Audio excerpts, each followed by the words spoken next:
It is Saturday afternoon, and the weather is perfect for outdoor activities. The sun is shining brightly, there are no clouds in the sky, and a gentle breeze is blowing. Emma, Jack, and their friends decide to spend the afternoon at Riverside Park. "What a beautiful day," says Emma as they walk through the park entrance. "I love being outside when the weather is so nice." Riverside Park is the biggest park in their town. It has green grass, tall trees, flower gardens, walking paths, a large playground, and several sports fields. On weekends, many families come here to relax and have fun. "Look at all the people," says Jack. "Everyone has the same idea as us. The park is busy today. Children are playing on the playground equipment. Adults are walking their dogs on the paths. Some people are having picnics on blankets under the trees. Others are playing sports on the grass." Emma and Jack meet their friends Sarah, Mike, and Lisa near the big oak tree in the center of the park. This is their usual meeting place. "Hi, everyone," says Sarah. "Are you ready for our park adventure?" "Yes," say all the friends together. "What should we do first?" Mike has brought his football with him.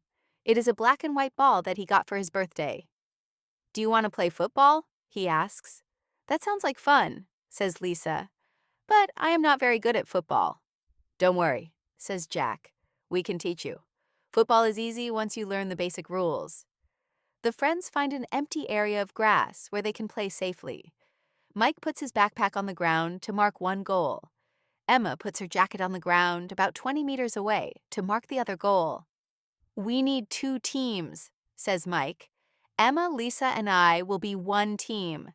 Jack and Sarah will be the other team." "But that's not fair," says Sarah. 3 people against 2 people." "You're right," says Emma. "Lisa, do you want to be on Jack and Sarah's team instead?" "Okay," says Lisa. Now it is 3 against 2, but the other way. The friends start playing football. Mike kicks the ball to Emma. Emma runs with the ball toward the goal, but Jack tries to take it away from her. Emma passes the ball to Lisa just in time. "Good pass," shouts Lisa. She kicks the ball, but it goes wide of the goal. "Almost," says Sarah encouragingly. "You are getting better already." They play for 30 minutes. Everyone is laughing and having fun. Even Lisa, who said she was not good at football, scores a goal for her team. "I did it! I scored!" Lisa jumps up and down with excitement. "Well done, Lisa!" say all her friends. They clap their hands to celebrate her goal. After playing football, the friends are tired and thirsty. They sit under a shady tree to rest and drink water from their bottles. "That was great exercise," says Mike, wiping sweat from his forehead. "I feel energetic and happy." "Playing sports is good for our bodies," says Emma. "And it's fun too." While they are resting, they watch other people enjoying the park. A family nearby is flying a colorful kite that dances in the wind. Some teenagers are playing basketball on the court near the playground. An elderly couple is feeding ducks at the small pond.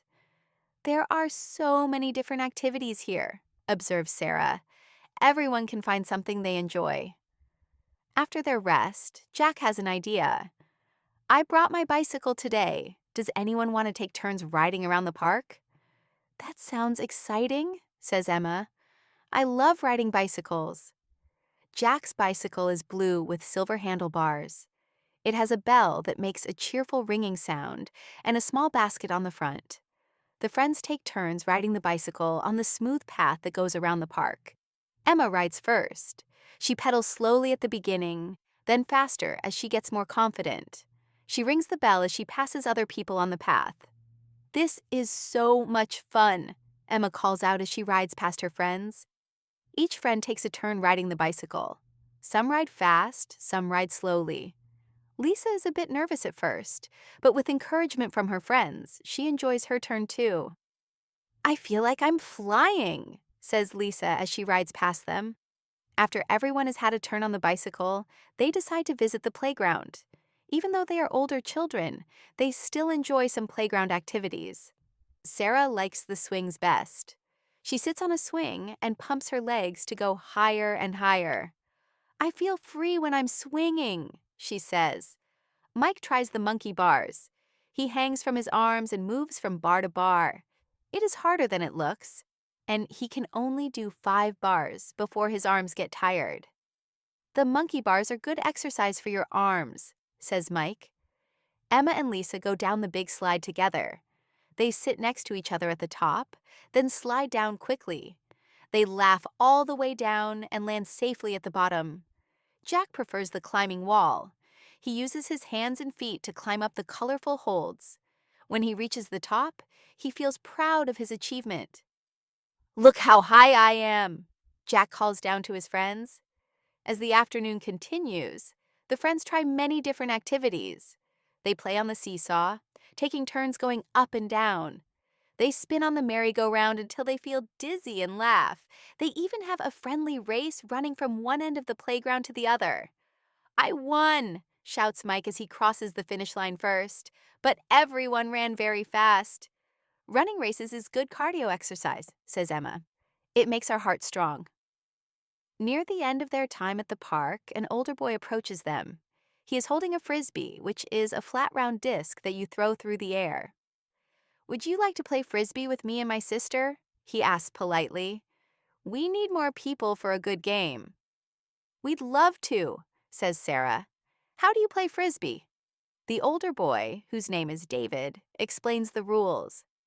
You throw the frisbee to another person, and they try to catch it. Then they throw it to someone else. The goal is to keep the frisbee in the air and not let it fall to the ground. The friends learn to play frisbee quickly. They form a circle and throw the frisbee to each other. At first, their throws are not very accurate, and the frisbee falls to the ground often. But they improve with practice. "Throw it gently," advises David's sister Anna, "and aim for the person's chest." Soon, the friends are catching and throwing the frisbee successfully. It is a fun way to end their active afternoon at the park. As the sun begins to set, the friends know it is time to go home. They are tired but happy from all their physical activities. "This was one of the best afternoons ever," says Emma. "We played football, rode a bicycle, used the playground, and learned frisbee. And we got lots of good exercise too," adds Mike. "I can feel that my muscles worked hard today." "Physical activity makes me feel happy and healthy," says Lisa. "I want to come to the park every weekend." The friends collect their belongings and say goodbye to David and Anna. They walk slowly toward the park exit, talking about their favorite activities from the day. "My favorite was scoring a goal in football," says Lisa proudly. "I loved riding the bicycle fast around the path," says Emma. "The monkey bars were challenging but fun," says Mike. "I enjoyed everything," says Sarah. "But the swings made me feel most free and joyful." "I liked climbing to the top of the climbing wall," says Jack. "It made me feel accomplished." As they leave Riverside Park, the friends are already planning their next visit. They decide to meet again next Saturday if the weather is nice. "Exercise and fresh air are good for everyone," says Emma. "And doing activities with friends makes everything more enjoyable." The friends wave goodbye and go to their homes, feeling happy, healthy, and grateful for their wonderful afternoon of fun and friendship at the park.